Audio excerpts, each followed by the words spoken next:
What's up, YouTube? For today's video, here we go again. We are back with another very, very naughty hacker exposed today. Now, today's prime suspect is going to be Marshadow. Now, Marshadow is a shiny block Pokemon, and this Pokemon cannot be obtained legitimately shiny in any shape or form. Now, this was released in two specific events, and I'll be explaining what those ones are. Then I'll be doing a battle where I come across a shiny Marshadow, and I must say it was quite an entertaining battle.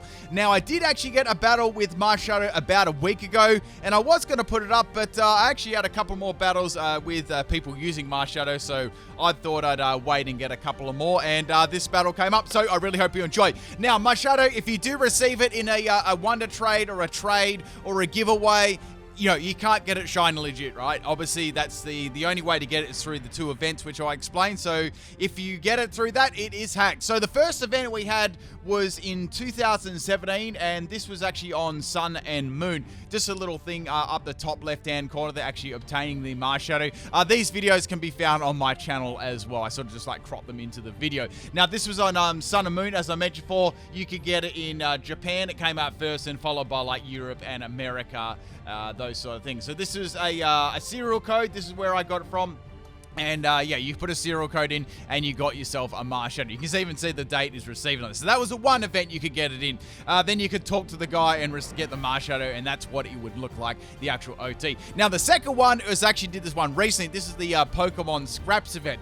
Now, this seemed to make way for like people bringing shiny legends like Volcanion through there. Genesect you can already get shiny, but Volcanion is one, and Marshadow. So it seems that people have got these Pokemon, they've edited these events, and they've just made them shiny, and the hack check is so bad it's worked online. So if you do get one through a giveaway, or people are saying, oh, this Pokemon's freed, it's liberated, it's freed from prison, that's just BS. That's basically, that just means, well, I just grabbed this, I just grabbed the event Pokemon, I loaded up in my hacker, and I just changed it to shiny and brought it online. That's all that means. So just, if you get one of these, just release it. Do not use it online. Anyway, this is how to get the Marshadow the second way. This one was recently released in 2020, and I did this one on my channel too, so if you do want to check it out, you can.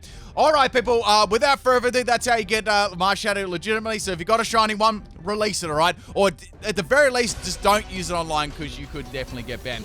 Alright, let's get into today's battle, and this one was pretty interesting. We got a battle against Doff. I don't really know how to say the name. So, what I did with this team, I was actually running some strategies I actually wanted to put in a future video, and some of them worked pretty nicely. So we got a Lugia lead here, and I've got my, I nearly called it Tropius, my Tauros. I'm not sure how you get Tropius out of Tauros. I really do wish Tropius was actually back in the game. Now, this is a Sheer Force Tauros, and it is absolutely awful. I've got Blizzard, Thunder, Fire Blast, and Workup.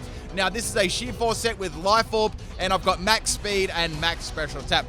Now, obviously, there's no chance of me freezing or paralyzing the opponent, because I wanted that little bit of extra base power. Now, with the Sheer Force, when you got Life Orb as the item, you don't take any recoil damage, so it's kind of nice. Now, Lugia is going to be going for a Toxic here on my Tauros. I was like, oh no, it's going to probably be this. A bulky, stally Lugia, that's what I'm guessing, right? Most of them are, because it's, you know, it's a very good Pokemon suited for that, right? So, all I can do is go for a Blizzard or a Thunder. Fire Blast is going to do nothing.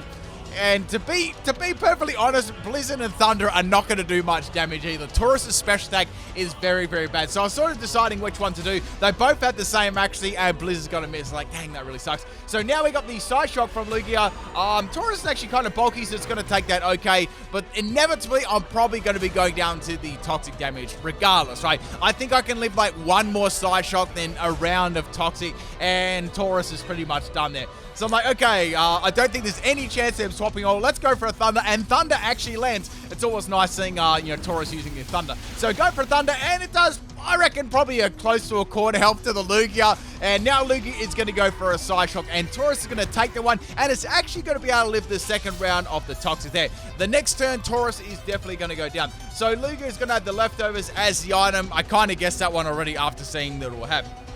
You know, the bulky sort of Toxic. So I'm guessing that Lugia probably has access to recovery move like Roost or Recover, right? So Tauros, I just wait for any of its moves, wait for the Blizzard, and Blizzard lands on it, nice. And the second Blizzard does a lot of damage there. Obviously, it's got multi-scale, and they're going to go for Roost. So Maybe if I landed that first one, I might have been within a chance to take it out with Special Taurus. But, you know, the shaky accuracy of Blizzard and Thunder can, you know, definitely always let you down there. And no stab or anything like that, right? So, Lugia is going to take me out with a Toxic, and my Bullseye, well, it didn't get a Bullseye today. One time I was playing darts, right? No joke, I just walked outside, my dartboard was there. I picked up 3 darts, and I just threw them in succession and got 3 Bullseyes in a row. No joke, right? No joke. Like, I've never been able to do it. I just picked them off the table, just threw them all at the dartboard. I couldn't believe it. It was like the craziest luck ever. Anyway, back to the battle. So we got a Peekaboo here. I mean, my Mimikyu. And this is a pretty interesting set. We got Toxic, Infestation, Curse, and Rest. I've ran a couple of sets similar to this before. And basically what you do, right, is you trap the opponent and use Curse and Infestation and Toxic. It's all like a little combo. Now, when you use Curse on a Ghost-type Pokemon, it actually differently to using on, like, a non-Ghost Pokemon. Because normally it would raise your attack and defense and drop your speed by 1 stage. But when you use it on Ghost, it actually cuts down half your health and puts a curse on the opponent, which takes away a quarter of their health every single turn.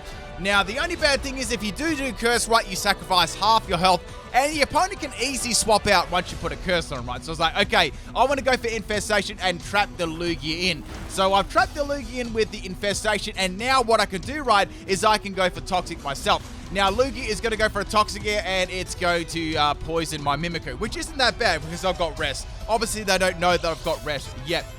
Now, I've got to take this Lugia out. This is probably one of the longest parts of the battle, just trying to take this dang Lugia out, right?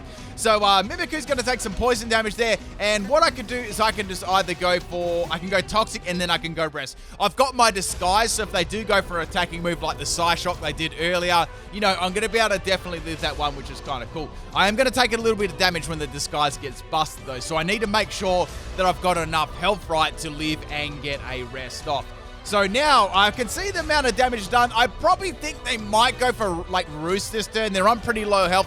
So here comes the Toxic from the Mimikyu, and it lands, thank goodness. And Lugia has now got the Infestation up. It's now poisoned, and it's got a Curse on top of, which is very, very good, right? And as I predicted, the Lugia is going to go for a Roost here, so it's going to get lots of its health back. Normally, if you put, like, a Curse on the opponent and say you trap them in, right, the opponent, if they got some sort of healing move, can pretty much keep healing off. Like, Curse only does like a fixed amount of damage, whereas Toxic will just keep going exponentially, you know, doubling in damage, taking them out in 6 turns. Like, if you poison a Pokemon badly, right, it takes 6 turns to take them out. So when you throw something like Curse and Infestation, right, it really, really speeds it up. So Lugia's going to get another round there from the Curse and the Infestation and the Toxic all at the same time. So it's pretty much on borrowed time here. Now, I've got Rest here. I can go for Rest. I can heal this off. I'm pretty sure they're going to go for a Psyshock here, like just to attack my, you know, get rid of my Disguise, right? Plus it'll do damage to me too. So Mimikyu is going to go to sleep, and it's going to be having a nice little dream about putting a Curse on a Lugia. I remember the very first time I seen Curse in Generation 2. I think it was in Morty's gym. And I was like, wow, this is a really cool move. I was like, wow, they just did half damage to themselves. Like, what, the gym leader's a noob, right? And then they put like a Curse on me. I'm like, that's actually pretty cool. They come up with like this little icon. I'm not sure. It looked like a little clown, like a clown or something like that. I'm not really sure what it was. Anyway, so Lugia is going to be go for another Roost here, and I'm going to get the Curse and Toxic damage off it. So they're pretty much just trying to stall me at this point, right? I had really no options, like attacking this Lugia. I got some Pokemon on a team which can do a decent amount of damage, but I feel like this Lugia could easily stall them out. So I really had to put the poison down and, you know, take this Lugia out, right? So now Peekaboo, all I can do is go for Infestation. That's pretty much all I can do. It's going to do like 2 damage, but I guess some damage is better than none, right? So now Lugia is finally going to attack me. It's going to go for a Psyshock, and that is going to break my Disguise. My Disguise is going to be busted, which is fine, you know, that's all good. Now, the EVs on this one, if you were wondering, were max speed and max health, right?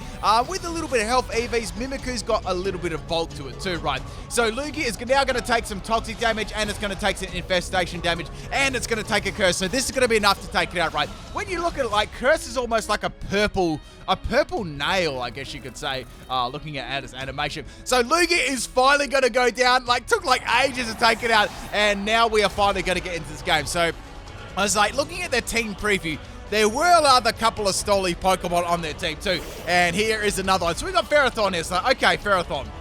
man, I'm actually completely walled here. All I can really do here is go for Curse. I don't want to become set up fodder for like spikes and all that sort of stuff. So let's go for Curse. At least I can put a Curse on the Ferrothorn and do some sort of damage to it, right? So Peekaboo is going to go for a Curse there, and it's going to go for Gyro Ball and take me out. So like, okay, that's fine. You know what? I pretty much got everything I could out of my Mimikyu, right? I took a Lugia out and I put a Curse on a Ferrothorn. So that's a pretty good day's work for my Mimikyu, right? So now Ferrothorn's going to take a quarter damage there, or close to a quarter. And now we got the Dragonite coming. I always forget the damage for the Curse. So I'm going to bring in my Dragonite. This is a Hone Claw set. I haven't used this one for quite a while. I've got so many Dragonite sets. So we got Hone Claws, Dragon Rush, Dual Wing Beat, and Fire Punch.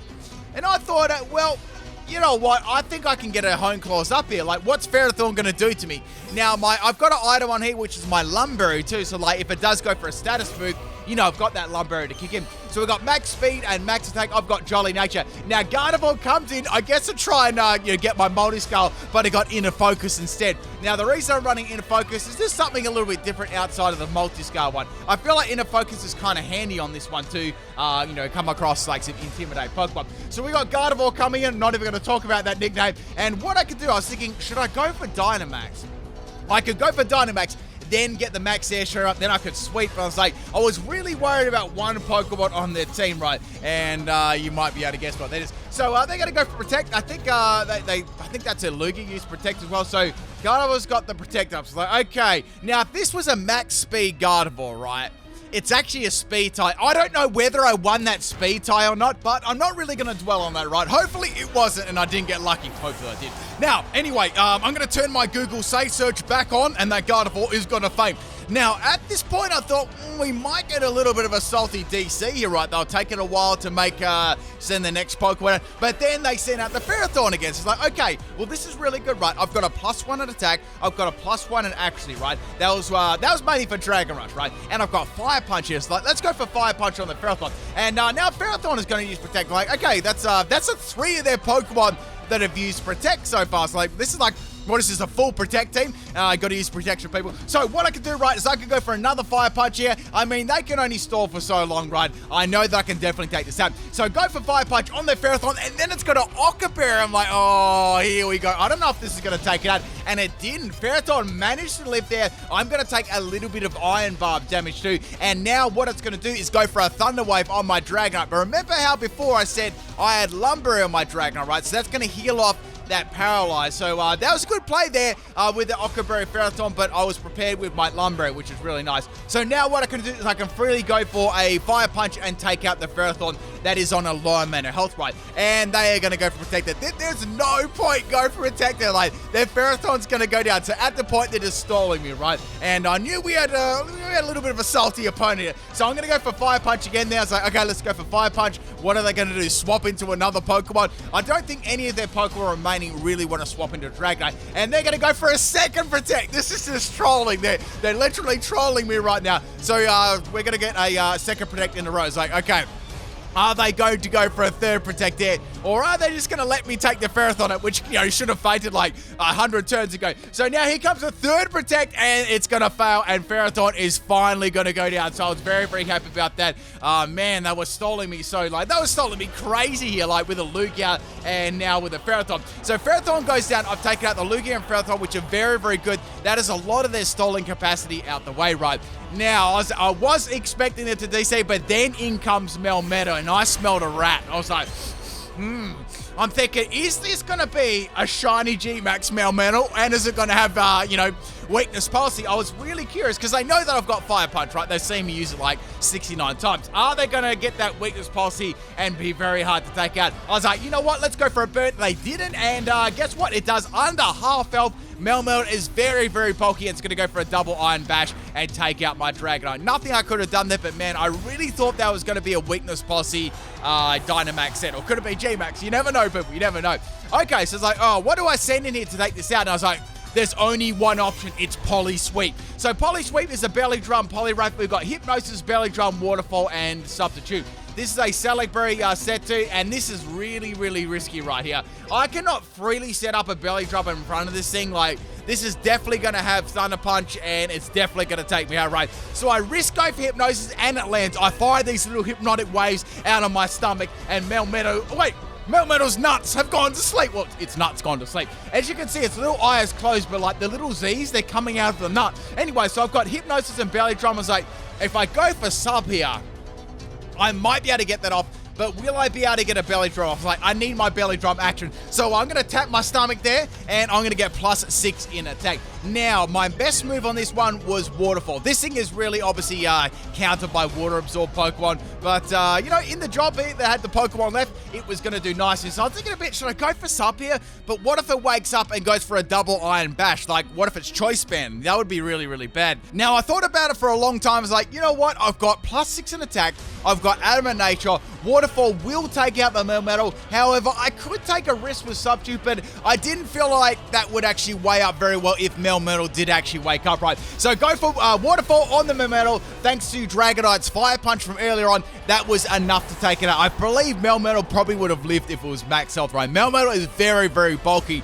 Now, I was a little bit scared. I was like, even though I've got a belly drum up now, things are looking real spicy. Melmetal could actually come in and outspeed me and steal my stats. I was very, very worried about that. However, to my surprise, Conkeldurr actually slides into the battle, right? Now, this is another totally legit Conkeldurr. Man, I wish I had one of these Conkeldurr. So, old Potato Nose, I was thinking, right, a Mach Punch is definitely going to be flying my way here. Can I live the Mach Punch and get a Substitute off? You know what? The worst thing that could possibly happen here is Conkeldurr takes me out. And, you know, Marshadow won't get my boost in attack. That could be a good thing. Or I could risk it and go for Substitute or just take it out Waterfall. I really didn't want Marshadow to get the boost. In the end, I went for Substitute and it went for Protect. I'm like, okay, well, this is actually really good because I've got Celeberry as the item, right? I just noticed something really amazing there. Poliwrath's legs were like absolutely awesome. He must never ever miss the gym. So we got the Flame Orb on the Conkeldurr here. Obviously got Guts. I can go for a Waterfall and I can definitely take this out, right? Now, my Celeberry didn't activate. I looked in my item on my Pokemon. I was like, yo, I've got my Celeberry. And then I looked at my EVs in health. I was like, oh no, I messed my EVs up in health. So it's an actual disaster right now. So Poliwrath is going to go for a Waterfall and Conkeldurr is going to go down. Now, due to the fact that I didn't get a Celeberry activation, Marshadow is going to be able to outspeed me 110%. Like, even one with no speed EVs, I think can outspeed my Poliwrath. I was like, no, this is not what I wanted. How could this happen to me? I'm not even using a shiny Marshadow, and I haven't even made a mistake. Got nowhere to run. Actually, I could hit the run button right now, but I don't want to. So I've got my Waterfall here. I'm just going to go for Waterfall. I'm not going to swap out. My other Pokemon really needed a little bit of setup with them, and I did have a backup plan, right? It was going to be nasty, but it was a backup plan. So here comes the Spectral Thief. Marshadow's going to steal my Spectral Thief. Sorry, my stats through Spectral Thief. I'm not sure how Spectral Thief could steal Spectral Thief. But anyway, it's going to get my stats, and Poliwrath is going to go down. So this is really, really bad, right? It's got +6 in attack, and it hasn't even Dynamax yet. Obviously, it's going to be their Dynamax Pokemon. So what I'm going to do, right, is I'm going to go into opposite day. Now, Malamar, right, this Malamar set was all based around Swagger and Topsy-Turvy. Then I was like, wait a second. Wait a little second. I could go for Topsy-Turvy on the Marshadow and make it revert its stats. Now, what I mean by that, right, is say I got the +6. Well, it did happen. This is not a hypothetical. This is a reality. My Poliwrath had +6 in attack, right? It got a stat stolen, so now the Marshadow has a +6 in attack. Then I go for Topsy-Turvy on the Marshadow, cause a little bit of salt, right? And make their +6 -6, so Marshadow will have -6 in attack. Now, this was all meant to be used by Swagger. It was just very, very fortunate that I was actually able to make use of the stolen belly drum, right? So, the Malamar's going to leave on its Focus Sash there, and now I can go for Topsy-Turvy on the Malamar. Sorry, not the Malamar, the Marshadow. Getting my Pokemon starting with M mixed up. So, now it's going to have -6 in attack, and what I can do, right, is I can just faint the next turn and send in my last final Pokemon, which is a very, very trolling set. Trust me, trust me. So this set was all based around swaggering the opponent, giving them a +2 in attack, and then using Topsy-Turvy on them. I couldn't make use of this set, but I could make use of the belly drum that it stole, which is really, really cool, right? So they were taking a lot of time here. I thought they actually made DC, but they didn't, and they're going to throw a kettle, a pot, a chair, a gumboot, and a walking stick at me. So down goes my Malamar. However, I've got one more Pokemon left, and this Pokemon is really, really trolling, right? Now, this is my Troll 2 here. We've got 3 minutes of the battle left, and watch this set go. So we got a Choice Scarf Mewtwo, right?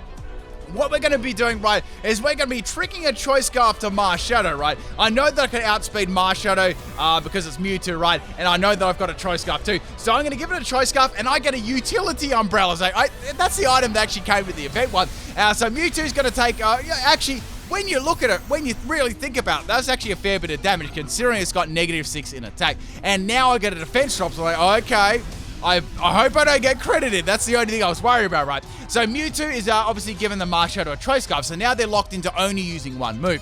Now what I can do, right, is I know that I'm going to get outsped, and then I can go for Disable. That'll disable the only move they're able to use, which is Spectral Thief there. And when Marshadow, obviously you can see it shiny when it attacks, so did you see it was like purpley color? So go for the Disable here on the Marshadow, and now its move is disabled, so they can only use one move, which of course is Struggle. So now what I can do, right, is I can go for Recover, and I've got Substitute as here as well, so I can just recover off the damage, and Marshadow's actually going to injure itself with Struggle. Now, fun little fact here, Marshadow with Technician is actually getting a boost here, which is quite funny. So now Mewtwo is going to go for Recover here. I'm going to recover all of my health back, and Marshadow is caught in a rock and a hard place, literally, right? And now I can go for Substitute, and there's nothing I can, there's nothing they can even do to me. I mean, the only thing that I can do is make them struggle. Like, I can't do any attacks whatsoever apart from that.